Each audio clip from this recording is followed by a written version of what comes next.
નમસ્તે વિદ્યાર્થી મિત્રો, ધોરણ 10 વિજ્ઞાન અને ટેકનોલોજી વિષયની અંદર આપણે ચેપ્ટર નંબર 1 રાસાયણિક પ્રક્રિયાઓ અને સમીકરણ વિશે આજે વાત કરશું.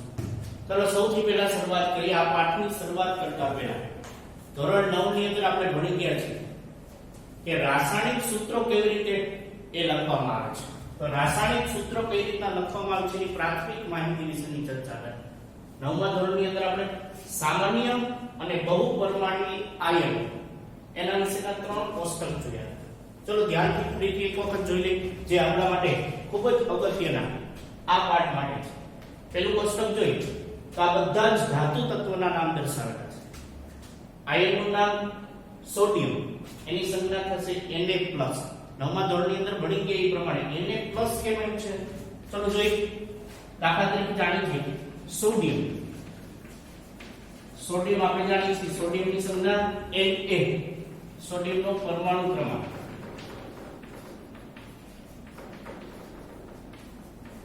સોડિયમનો પરમાણુ ક્રમાંક 11. એની ઇલેક્ટ્રોન રચના 2, 8 અને 2. 9મા ધોરણમાં જોયું પ્રમાણે નીલ્સ બોહરના પરમાણુ નમૂના મુજબ એની ઇલેક્ટ્રોનની ગોઠવણી પહેલી કક્ષા, બીજી કક્ષા અને ત્રીજી કક્ષા, એટલે બાહ્યતમ કક્ષામાં 1 ઇલેક્ટ્રોન છે. તો બાહ્યતમ કક્ષામાં રહેલા 1 ઇલેક્ટ્રોન છે એ સરળતાથી ગુમાવશે. જેથી સોડિયમ છે એની ઇલેક્ટ્રોન રચના 2, 8 અને 1 જે ઇલેક્ટ્રોન ગુમાવે છે, ઇલેક્ટ્રોન ગુમાવશે જેથી સોડિયમ ઉપર એક પ્લસ સંયોજકતા અને 1 ઇલેક્ટ્રોન એ ગુમાવશે. 1 ઇલેક્ટ્રોન ગુમાવે છે જેથી એની ઇલેક્ટ્રોન રચના 2, 8 થશે. આમ સોડિયમમાં 1 ઇલેક્ટ્રોન ગુમાવેલો હોવાથી એની સંયોજક પ્લસ છે અને 1 ગુમાવે છે જેથી પ્લસ બનશે. આમ સોડિયમ Na+. આ રીતના જોઈએ તો પોટેશિયમ K+, પોટેશિયમ પણ જાણીએ છીએ કે પોટેશિયમ પરમાણુ ક્રમાંક 19, એની ઇલેક્ટ્રોન રચના 2, 8, 8 ને 1 છે. જેથી આ પણ 1 ઇલેક્ટ્રોન સરળતાથી શું કરશે, ગુમાવી શકશે. જેથી પોટેશિયમની સંયોજકતા એ +1 આવશે. સિલ્વર Ag+, કોપર, આ કોપરની સંયોજકતા +1 અને +2 બંને સંયોજકતા ધરાવે છે. મેગ્નેશિયમ Mg+2, મેગ્નેશિયમ આપણે જાણીએ છીએ મેગ્નેશિયમનો પરમાણુ ક્રમાંક 12 છે, એની ઇલેક્ટ્રોન રચના 2, 8 અને 2 છે. 2 ઇલેક્ટ્રોન સરળતાથી ગુમાવી શકે જેથી એની સંયોજકતા +2 થશે. Calcium Ca+2, zinc Zn+2, ion પણ બંને સંયોજકતા ધરાવે છે, એક +2 અને +3. છેલ્લે એલ્યુમિનિયમની સંયોજકતા +3. આ બધા ધાતુ તત્વોના અને એની સંજ્ઞા અને એની સંયોજકતા દર્શાવેલી છે. એ જ રીતના અધાતુ તત્વો જોઈએ. અધાતુ તત્વોની અંદર hydrogen H+, hydride H-, chloride Cl-, bromide Br-, iodide I-, oxide O-2, sulphide S-2, nitride N-3. આ બધે જ અધાતુ તત્વોના નામ અને એની સંજ્ઞા દર્શાવેલી જોવા મળે છે. ચલો એક વખત જોઈએ. આની અંદર એક ઉદાહરણ સ્વરૂપે જોઈએ તો ક્લોરાઇડ Cl- કેમ જોવા મળ્યું. તો આપણે જોયું છે એ રીતના કે ક્લોરીનમાંથી એક ક્લોરાઇડ નિર્માણ પામ્યું તો ક્લોરીન જેનો પરમાણુ ક્રમાંક 17 છે, એની ઇલેક્ટ્રોન રચના 2, 8 અને 7 છે. બાહ્યતમ કક્ષામાં 7 ઇલેક્ટ્રોન છે. તો ક્લોરીન તત્વ છે એ 7 ઇલેક્ટ્રોન ગુમાવશે નહીં, પણ એને સરળ શું પડશે કે ક્લોરીન છે એની ઇલેક્ટ્રોન રચના 2, 8 અને 7, એને 1 ઇલેક્ટ્રોન મેળવવું શું પડશે, સરળ પડશે. 1 ઇલેક્ટ્રોન મેળવી અને ક્લોરીન એની ઉપર માઈનસ સંયોજકતા 1 ઇલેક્ટ્રોન મેળવે છે જેથી -1 સંયોજક. ઇલેક્ટ્રોન 2, 8, 1 ઇલેક્ટ્રોન મેળવ્યો 2, 8 અને 8, એની ઇલેક્ટ્રોન રચના જોવા મળશે જેથી ક્લોરીનની સંયોજકતા શું આવશે, -1.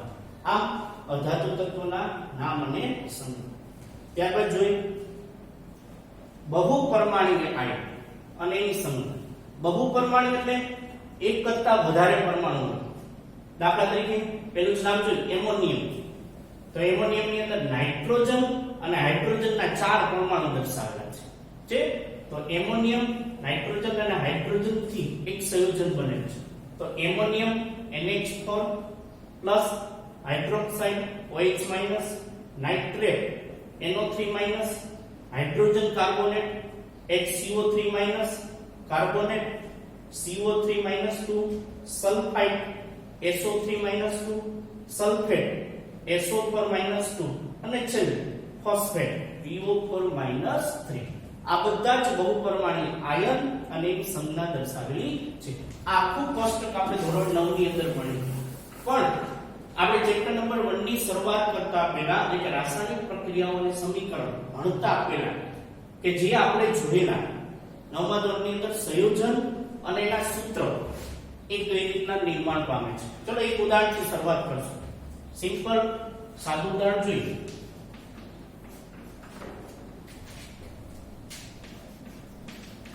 સોડિયમ ક્લોરાઇડ ચલો એક સાદા સંયોજનનું નામ છે એના ઉપરથી સૂત્ર કઈ રીતના નિર્માણ ચલો આ ત્રણેય કોષ્ટકને આધારે જો સૌથી પહેલા સોડિયમ છે તો સોડિયમ જોઈએ તો સોડિયમ Na+ એની સંજ્ઞા થશે ક્લોરાઇડ ક્લોરાઇડ જોઈ અધાતુ તત્વોની અંદર ક્લોરાઇડ Cl- ચલો આ બંનેની અંદર તમે જોઈ શકો સોડિયમ Na+ અને ક્લોરાઇડ Cl-, સોડિયમની સંયોજકતા +1 છે અને જ્યારે ક્લોરાઇડની સંયોજકતા Cl-1 બંનેની સંયોજકતા સરખી છે જ્યારે કોઈ પણ સંયોજનનું સૂત્ર બનાવવું હોય ત્યારે બંનેની સંયોજકતા સરખી હોય ત્યારે સોડિયમ એની સંજ્ઞા Na ક્લોરાઇડ એટલે કે ક્લોરીનની સંજ્ઞા Cl આ રીતના લખવામાં આવશે જેથી સોડિયમ ક્લોરાઇડનું રાસાયણિક સૂત્ર થશે NaCl ચલો એક બીજું ઉદાહરણ કે જેની સંયોજકતા ડિફરન્સ હોય અલગ અલગ હોય ઉદાહરણ તરીકે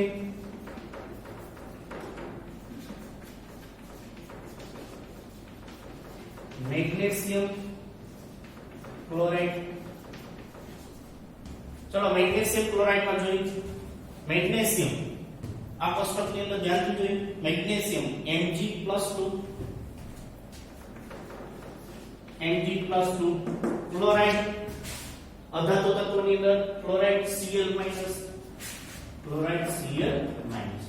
ચલો હવે જો સૂત્ર બનાવવા માટે મેગ્નેશિયમની સંયોજકતા 2 છે જ્યારે ક્લોરીનની સંયોજકતા કેટલી છે 1 છે બંનેની સંયોજકતા જુદી જુદી હોય ત્યારે બંનેની સંયોજકતાને એકબીજાથી ક્રોસ કરશું ક્રોસ કરવામાં આવશે મેગ્નેશિયમ એની સંજ્ઞા Mgm પર લખશું આ એક છે સંયોજકતા ક્લોરીનની એ ક્રોસ કરી અને નીચેની તરફ એક હોય ત્યારે લખવાની જરૂરિયાત નથી Cl એમને રાખશું મેગ્નેશિયમની ઉપર 2 સંયોજકતા જે ક્રોસ કરી તો ક્લોરીનની બાજુમાં MgCl2 જેથી મેગ્નેશિયમ ક્લોરાઇડનું એ રાસાયણિક સૂત્ર થશે MgCl2 ચલો હજી બીજા ઉદાહરણ જોઈએ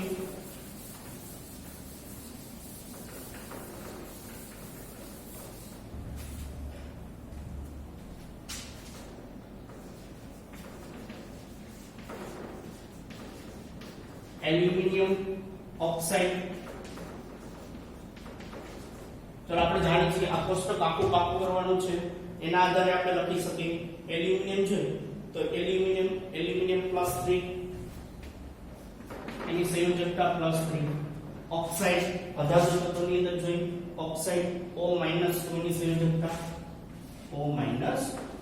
ચલો આમાં જોઈ શકીએ બંનેની સંયોજકતા કેવી છે જુદી જુદી છે જેથી આપણે શું કરવાના નિયમ પ્રમાણે એકબીજાથી ક્રોસ કરશું એલ્યુમિનિયમ એમને રાખશું આ સંયોજકતા ક્રોસ કરી એલ્યુમિનિયમની નીચેની સાઈડ Al2 ઓક્સિજન એમને નીચેના ભાગમાં 3 Al2O3 તો એલ્યુમિનિયમ ઓક્સાઇડનું સૂત્ર રાસાયણિક સૂત્ર થશે Al2O3 ચલો એક બીજું જોઈએ એલ્યુમિનિયમ સલ્ફેટ આ એક બહુપરમાણીય આયનનો ઉપયોગ થતો એવું એક રાસાયણિક સંયોજન છે જેનું આપણે સૂત્ર મેળવી એલ્યુમિનિયમ સૌથી પહેલા તો એલ્યુમિનિયમ +3 અને સલ્ફેટ બહુપરમાણિક આયન જોઈ તો બહુપરમાણિક આયનની અંદર સલ્ફેટ ખાસ ધ્યાન રાખજો સલ્ફાઇડ એટલે SO3 2 અને સલ્ફેટ SO4 2 આપણે દર્શાવેલું છે સલ્ફેટ તો સલ્ફેટ એટલે SO4 2 તો SO4 2 ત્યાંથી જોઈ બંનેની સંયોજકતા કેવી છે જુદી જુદી છે તો નિયમ પ્રમાણે એકબીજાથી ક્રોસ કરશો હવે ધ્યાનથી જોજો એલ્યુમિનિયમ છે એમના રાખશું સંયોજકતા 2 ક્રોસ થશે Al2 હવે આ સલ્ફેટ છે ને બહુપરમાણિક આયન છે SO4 આખું ભેગું છે તો 4 ને એક કૌંસની બહાર નહીં લખવાનું એટલે કે બ્રેકેટની બહાર આ SO1 છે એને આખો બ્રેકેટ કરવાનો SO4 આખો બ્રેકેટ અને આ 3 સંયોજકતા એલ્યુમિનિયમની હતી એ નીચેની સાઈડ એટલે SO4 ના આખા બ્રેકેટની અંદર એ 3 થશે જેથી આનું નામ થશે એલ્યુમિનિયમ સલ્ફેટનું સૂત્ર જોવા મળશે Al2SO4 આખાના બ્રેકેટમાં 3 થશે આભાર